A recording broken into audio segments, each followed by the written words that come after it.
Hier in Reutti bei Neu-Ulm liegen Opfer des Zweiten Weltkriegs begraben. Rainer Nitsche würde hier auch gerne trauern. Doch sein Vater ist verschollen. Vielleicht bringt dieser Brief Licht ins Dunkel.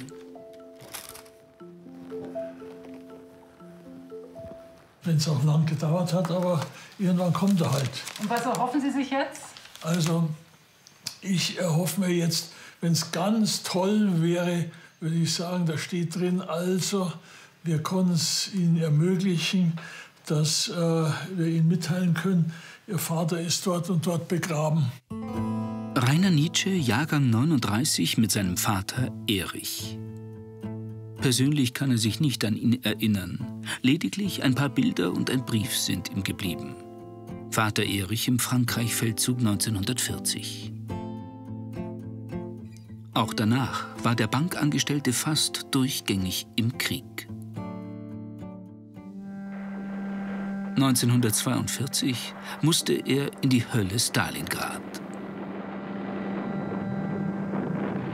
Seine Erlebnisse beschreibt der Unteroffizier in einem Brief an seine Frau Rosa. Sie hat ihn für den Sohn vor Jahren sauber abgetippt. Das war, der Stalingrad-Feldzug ist ja eigentlich durch den starken Winter verloren gegangen gewesen, den man so nicht erwartet hat. Wo er 3 Decken hatte und mehr nicht. Also solche Sachen. Oder sie wurden alle 3 Tage haben sie Versorgung bekommen. Das steht da auch in dem Brief. Und da sieht man schon, wie schlecht es gegangen ist damals. Saukalt ist es. 10 Grad unter Null. Erich träumt von Heimaturlaub. Vergeblich. Und jetzt sitze ich halt in der alten Der ist vom 17.11.1942. Und danach gab es kein schriftliches Lebenszeichen, auch sonst keins mehr. Mutter Rosa ist auf die Suche gegangen nach dem verschollenen Ehemann. Wie so viele Frauen in der Nachkriegszeit. Die ist zu jedem Transport ein Bild vom Vater und dann einen großen Text dazu. Also wer kennt Erich Nitsche oder ist Erich Nitsche gesehen worden? Und dann hat sie den ganzen Tag hingestellt und hat halt ihr Bild hochgehalten, wie viele andere auch dann, ob man irgendwo erkannt hat. Auch noch Mitte der 50er Jahre trafen Züge mit Kriegsgefangenen ein. Tausende kamen aus sowjetischen Lagern. Auch Rosa Nitsche hoffte jedes Mal, Erich wiederzusehen. Vergeblich. Rosa Nitsche hat auch beim Suchdienst des Deutschen Roten Kreuzes eine Anfrage gestellt. Eine von 14 Millionen in der unmittelbaren Nachkriegszeit. Darunter waren auch 300.000 vermisste Kinder. Der Großteil der Schicksale konnte geklärt werden. Auch heute noch stellen jedes Jahr um die 10.000 Menschen Anfragen zu ihren kriegsvermissten Angehörigen. Tendenz steigend.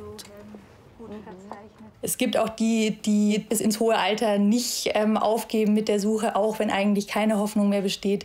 Immer wieder bei uns anrufen, immer wieder ihre Geschichte erzählen. Und können sie nicht doch noch was machen und haben sie nicht doch noch Unterlagen? Das ist ja manchmal nicht ganz so einfach.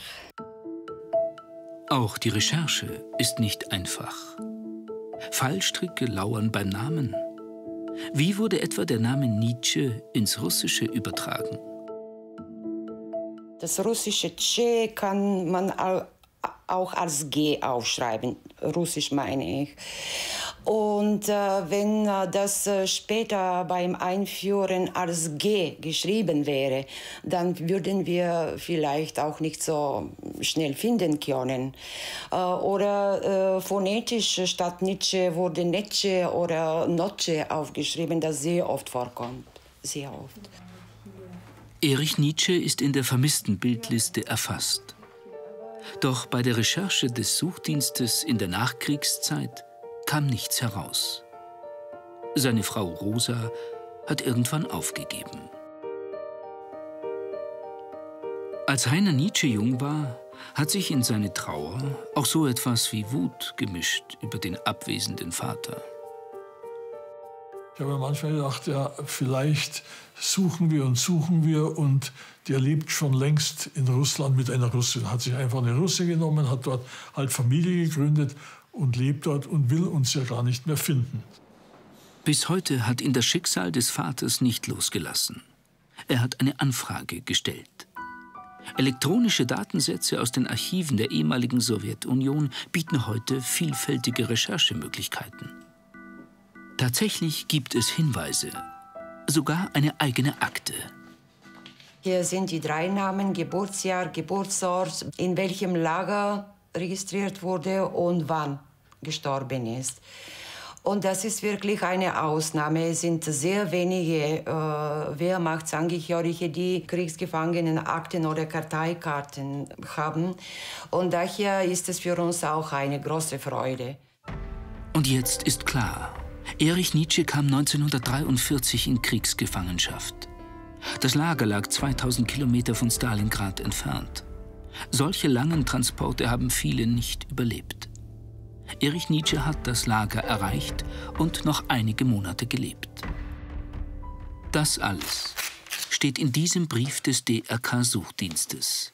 Rainer Nietzsche erfährt jetzt vom Schicksal seines Vaters. Oh, das Deutsche Rote Kreuz schreibt. Das muss ich schnell lesen. Danke für die Anfrage. An Erschöpfung hier und Mikolitis, Darmerkrankung gestorben, ja. Und auf dem zugehörigen Friedhof in Iljitsch, 1 Kilometer vom Lager entfernt, 3-7 bestattet worden.